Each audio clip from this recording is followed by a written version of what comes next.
مسلمان دنیا سے پیچھے کیوں جا رہا ہے؟ غیر مسلم تو ہم سے بہت آگے ہے.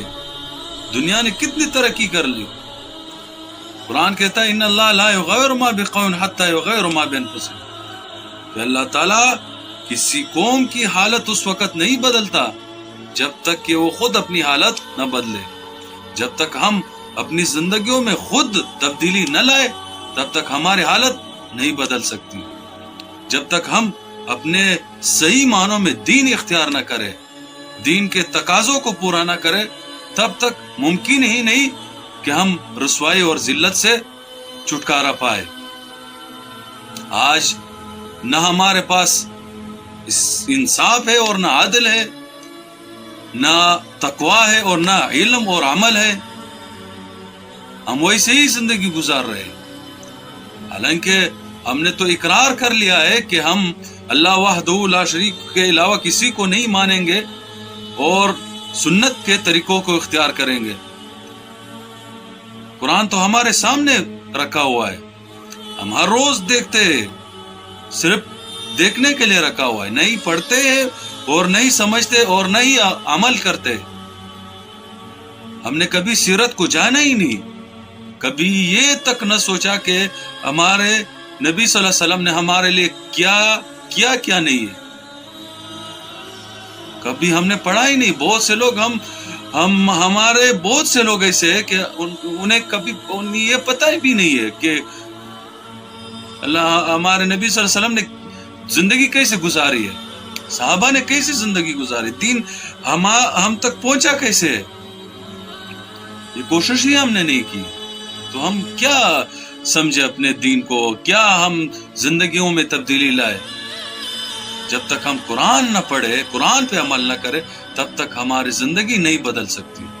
ہم اسی طرح ذلت اور رسوائی کا شکار ہوں گے لیکن بدلیں گے نہیں. اور دوسری جگہ قرآن فرماتا ہے وَلَا تَهِنُوا وَلَا تَحْزَنُوا وَأَنْتُمُ الْأَعْلَوْنَ إِن كُنتُم مُؤْمِنِينَ، کہ کمزور نہ پڑو اور غم نہ کرو، تم ہی غالب رہو گے اگر تم مومن ہو. تو جب تک ایمان ہے، جب تک دین ہے، جب تک ہمارے اندر ایمانی صلاحیت ہو، تب تک ہم غالب رہیں گے، کامیاب رہیں گے. آج آپ دیکھیں کہاں ہے غالبیت ہمارا.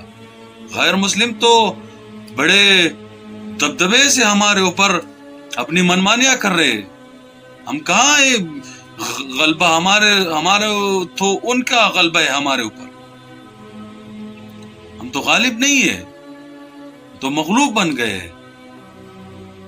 تو یہ وجہ یہی ہے کہ ہم نے دین سے دوری اختیار کر لی. جب تک ہم دین کو نہیں اپنائیں گے، جب تک ہم قرآن کو نہیں سمجھیں گے، قرآن پر عمل نہیں کریں گے، تب تک ہم ناکامی کے شکار ہیں.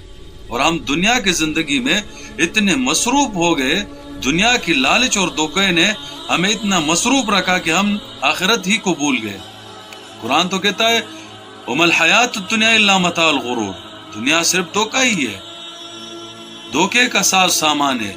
جیسا کہ ایک بندہ کسی سفر پہ جائے اور اس میں اتنا مصروف رہے کہ اصل گھر ہی کو بھول جائے. ہمارا مثال تو یہی ہے کہ ہم دنیا کی زندگی میں اتنے مصروف ہو گئے کہ ہم اصل جو آخرت ہے اس کو بھول گئے. اور اللہ کے رسول صلی اللہ علیہ وسلم تو فرماتے ہیں کہ دنیا ہی وہ چیز ہے جو آخرت کی کھیتی کا ذریعہ ہے. جو بڑی کھیتی یہاں سے ہوتی ہے، یہاں کچھ بو گے تو وہاں کاٹو گے، یا کچھ وصول کرو گے، کچھ وہاں پر نفع پہنچے گا. تو چاہیے کہ ہم اپنی زندگی پر سدھار لائے، اللہ اور اس کے رسول صلی اللہ علیہ وسلم کا کہنا مانے اور نبی صلی اللہ علیہ وسلم کی زندگی سنت کے طریقوں پر زندگی گزارے، تب ہم کامیاب رہیں گے. ہماری کامیابی کا یہی راز ہے. اپنے آپ کو نکالو اس رسوائی سے، اس ذلت اور خواری سے. آپ دیکھیں گے آپ کے درمیان بہت سے ایسے لوگ ہوں گے جو مسلمانوں کو آپس میں لڑانے کے لیے بیٹھے ہوئے ہیں. یہی کوشش کر رہے ہیں کہ ہم مسلمانوں کو کس طرح آپس میں لڑائے، نفرتیں اور پھیلائے. یہ کفار کا ایجنڈا ہے. کفار چاہتا ہے کہ ہم مسلمانوں کے تفریقے ڈالے، ان کو ایک دوسرے سے الگ کرے. حالانکہ مسلمان تو وہ ہے کہ ایک جسم ہو، ان کا ایک عضو درد کرے تو پورا جسم تکلیف پہ آ جائے. آج ہمارا یہ عالم کہاں ہے؟ آج ہم اس چیز سے بہت دور پیچھے رہ گئے. دنیا دن بدن ترقی کرتی جا رہی ہے، دنیا میں کیا کیا نہیں آگے جا رہا ہے، صرف ہمارا مسلمان ہے جو پیچھے ہوتا جا رہا ہے. ہمارا اتفاق اور اتحاد نہیں ہے.